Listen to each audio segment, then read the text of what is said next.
اور اس کے برعکس کسی انسان نے دیکھا کہ اس کے پاس خزانہ تھا، بڑا بادشاہ بنا ہوا تھا، بڑا مال تھا، بڑے سونے جواہرات کے ڈھیر لگے ہوتے، موتی تھے اس کے پاس، لیکن کیا دیکھتا ہے کچھ دیر کے بعد اس کا وہ مال ضائع ہو جاتا ہے، جل جاتا ہے یا کسی نے لوٹ لیا ہے۔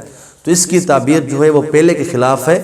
اگر کوئی انسان بیمار ہے تو وہ بیماری سے شفا پائے گا، قرض دار ہے قرض سے چھٹکارا پائے گا۔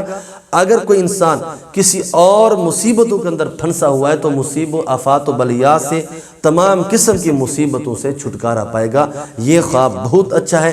اگر اس طرح کا کسی نے خواب دیکھا تو اللہ تعالیٰ کا شکر ادا کرنا چاہیے۔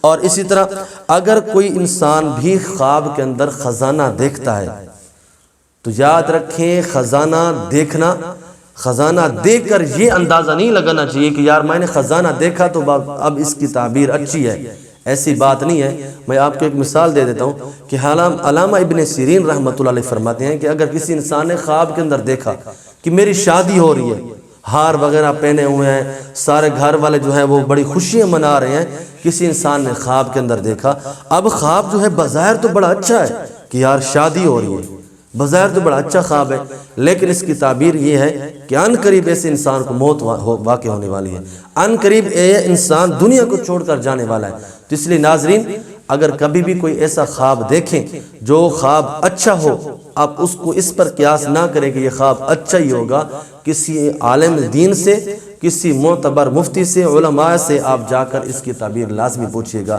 اگر آپ ہماری خدمات حاصل کرنا چاہتے ہیں تو اس ویڈیو کے کمنٹ سیکشن کے اندر اپنے خواب کو تحریر فرما دیں، انشاءاللہ تفصیل کے ساتھ باحوالہ جواب دیا جائے گا۔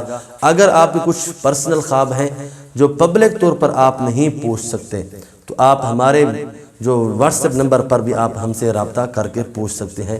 وعلیکم السلام ورحمۃ اللہ وبرکاتہ۔